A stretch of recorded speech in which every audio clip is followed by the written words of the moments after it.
Hello friends, welcome to my YouTube channel. My name is Sameer. और इस video में हम कुछ इंपॉर्टेंट साइट वर्ड्स या फिर इंपॉर्टेंट वर्ड जो हम रेगुलर बेसिस पे अपने स्टडी या फिर जहाँ भी हम देखें वहाँ पे ये वर्ड्स हमें रेगुलरली देखने को मिलते हैं। तो इन वीडियो को स्टार्ट करने से पहले मैं बता दूँ कि अगर ये वीडियो आपको अच्छा लगे या फिर आप इसे अपने लिए यूज़फुल पाएँ तो give me a thumbs up and please do make sure to subscribe my channel. तो चलिए इस वीडियो को स्टार्ट करते हैं। तो first and the foremost thing is the first word is puny. As you can see in the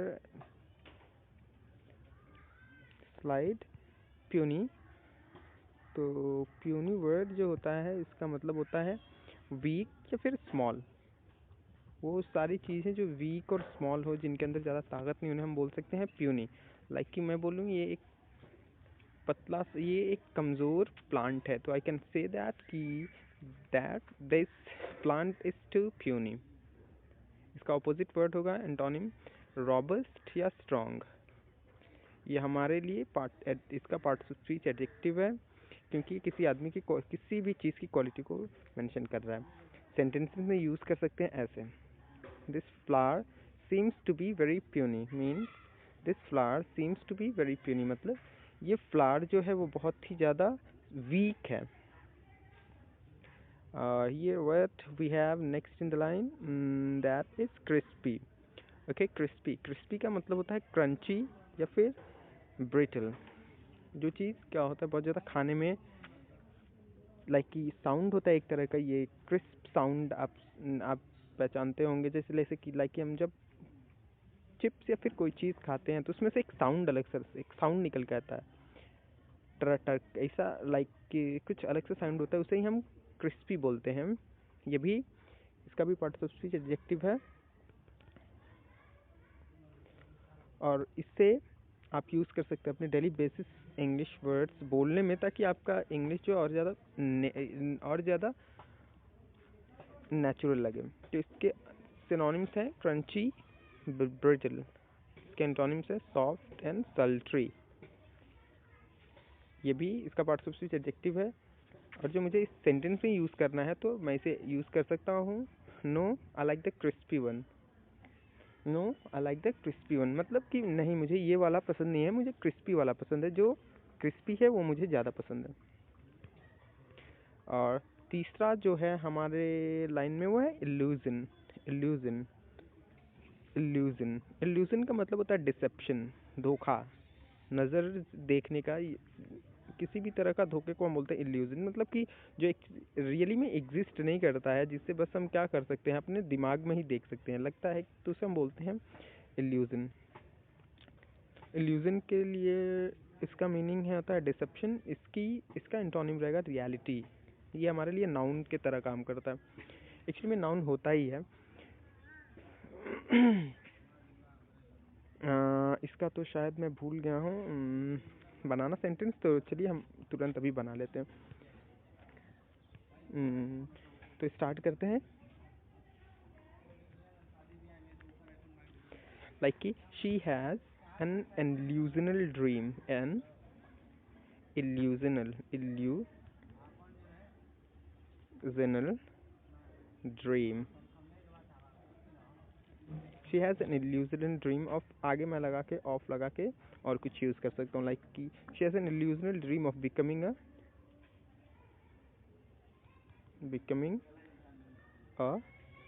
आगे ज़रा सा जगह नहीं है तो एडजस्ट करिएगा, मैं इसे हटा देता हूँ, क्वीन। तो मैं बोल सकता हूँ she has an illusional dream of becoming a queen. मतलब वो एक उसका एक ड्रीम है जो इल्यूजन भरा है कि वो क्वीन बनेगी। अगला मेरा वर्ड है इमेंस। अगला मेरा जो वर्ड है वो immense. I think this is the most beautiful word I encountered in this slide. Okay? इसका मतलब होता है a great deal of. A great deal of का मतलब ज़्यादा मात्रा में। अ ग्रेट डील ऑफ का मतलब ज़्यादा मात्रा में। तो जब भी बोलना होगा deal of, a great deal of, तो जब भी बोलना होगा कि कोई चीज़ बहुत ज़्यादा है तो हम बोल सकते हैं इमेंस। बोलने का भी इसका ज़रा प्रोनाउंसिएशन भी ज़रा देखिएगा ध्यान से, इमेंस। इसका भी पार्ट्स ऑफ स्पीच एडजेक्टिव है, और मैं इसे यूज़ करना चाहूँ तो यूज़ कर सकता हूँ। वर्ड्स हैव इमेंस पावर, मतलब कि वर्ड्स के अंदर बहुत ज़्यादा ताकत होती है। अब अगले वर्ड पे जाते हैं जो कि है ओवर। ओवर ओवर ओवर का मतलब होता है, इसे तो इसका कोई खासा मतलब नहीं होता है, इससे कोई भी नाउन, ये इसे हम इससे बोलते हैं प्रीपोजिशन। प्रीपोजिशन जो क्या करता है, नाउन की जो स्थिति है या फिर कंडीशन, मतलब नाउन कहाँ पर है, ये प्लेस को बताता है कहाँ है, इसके लिए ओवर का यूज़ करते हैं। फॉर एग्जांपल यहाँ पे ओवर का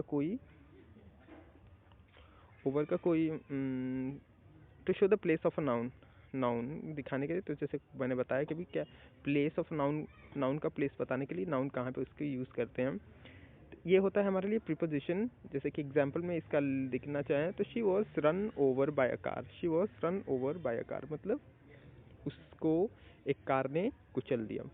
she was run over by a car. चलिए अगला वर्ड देखते हैं। अगला वर्ड मेरा है सिमिलर। सिमिलर सिमिलर मतलब होता है same, look alike, synonym, exactly. इसका ऑपोजिट वर्ड होगा मेरा डिफरेंट और डिसिमिलर। ये हमारे पार्ट्स ऑफ स्पीच में नाउन होता है। इसे हम सेंटेंस में ऐसे यूज़ कर सकते हैं, they both look similar. They both look similar means वो दोनों एक जैसे ही दिखते हैं। और 8वां वर्ड है हमारा अलोंग। ये भी दोस्तों मेरा, ये भी प्रीपोजिशन ही है, ये भी नाउन के प्लेस के बारे में बताता है कि नाउन कहाँ पे है, या फिर इसे हम एडवर्ब के तौर पे भी यूज़ कर सकते हैं। Into the company of other, जब किसी दूसरे के कंपनी में, जब किसी के साथ दूसरे के साथ में रहे। फॉर एग्जांपल यहाँ पे मैंने एडवर्ब के तौर पे यूज़ किया है यहाँ इसे अलोंग को। फॉर एग्जांपल में यहाँ पे सेंटेंस में देख सकते हैं इसे, जो सेंटेंस है can I come along please. जब भी किसी से कोई परमिशन जाने की आने की बात हो तो हम ये यूज़ कर सकते हैं, can I come along please. अगला है जो 9वां है, ये भी I think one of the best words in my perception. तो चलिए देखते हैं 9वां वर्ड क्या है। अमेज। 9वां वर्ड मेरा है अमेज। अमेज का मतलब होता है बहुत ज़्यादा क्या होना, टेकन अबैक या फिर सरप्राइज हो जाना, इसे बोलते हैं अमेज।